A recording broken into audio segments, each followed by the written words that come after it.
All right, let's just jump right in. Picture this. 1 second, everything's normal. The lights are on, you can hear the fridge humming, your phone's buzzing. The next second, complete, sudden silence. Everything's gone. In that quiet, what's the difference between a minor headache and a full-blown crisis? Well, it all comes down to 3 specific kinds of devices that can stop that crisis before it even starts. Let's break it down. And that's the thing, right? It's not a slow fade, it's a hard stop. Bam! And in that silence, you start to realize that most of our prep plans, they're built for little inconveniences, not for the entire system just shutting down.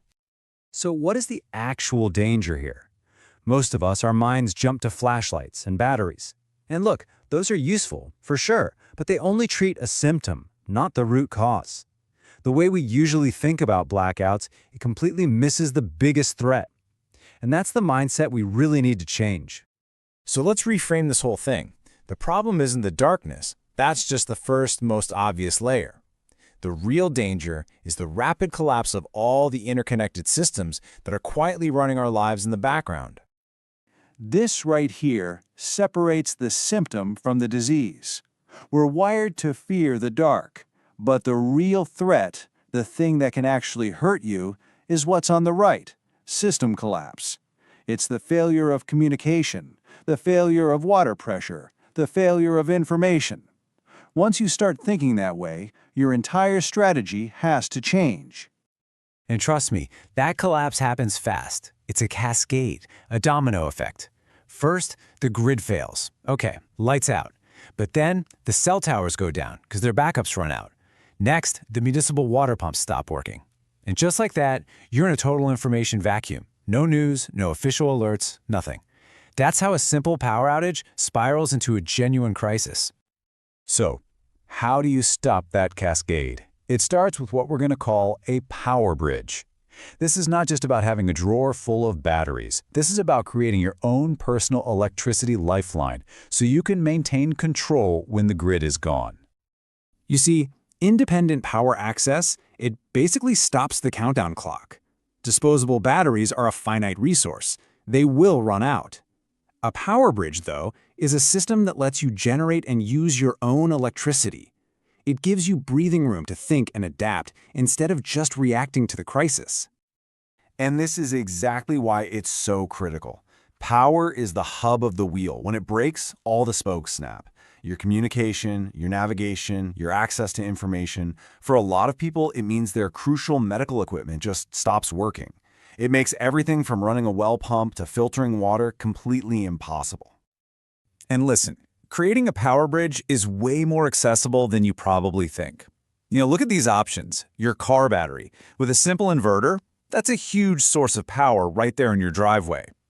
Compact solar panels give you a renewable trickle charge, and a portable UPS unit can give you that seamless switchover for key devices, preventing that first moment of total disconnect.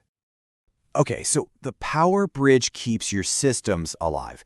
This second category of device, this is what keeps you alive. We're talking about a water lifeline.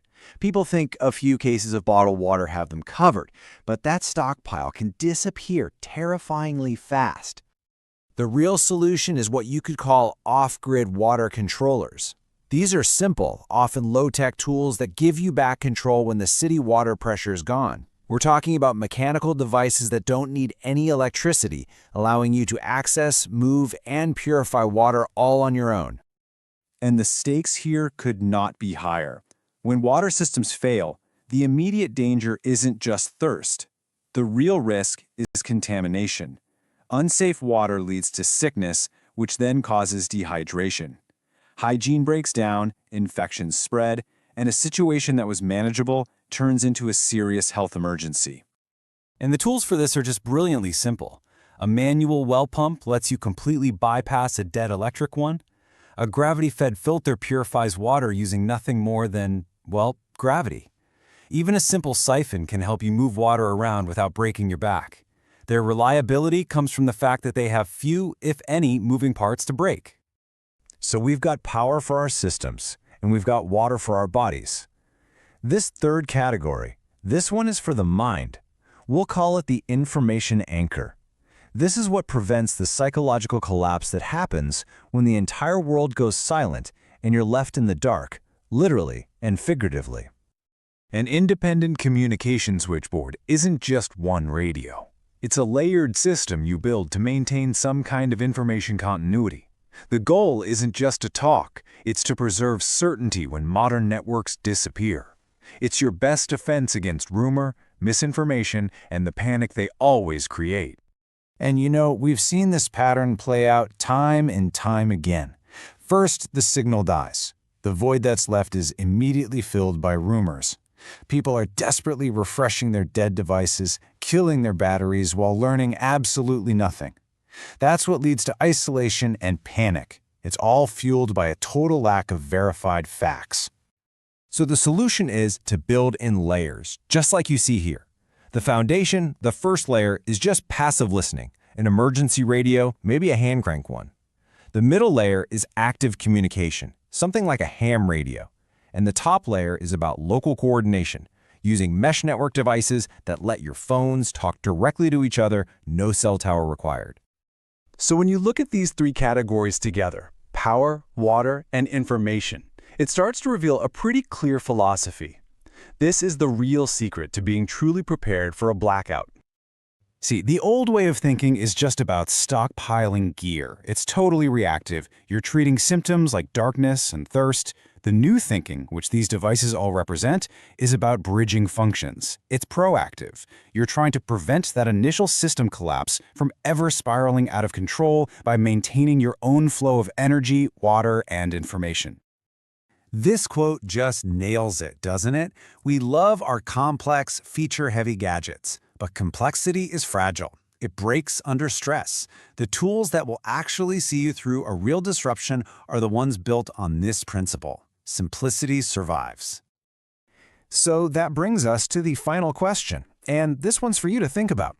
In your life, in your home, what's the first system that fails when the power goes out? Is it communication? Is it your water from a well pump? Is it information? And now that you're thinking in terms of functions, not just gear, how would you build a bridge to fix that gap?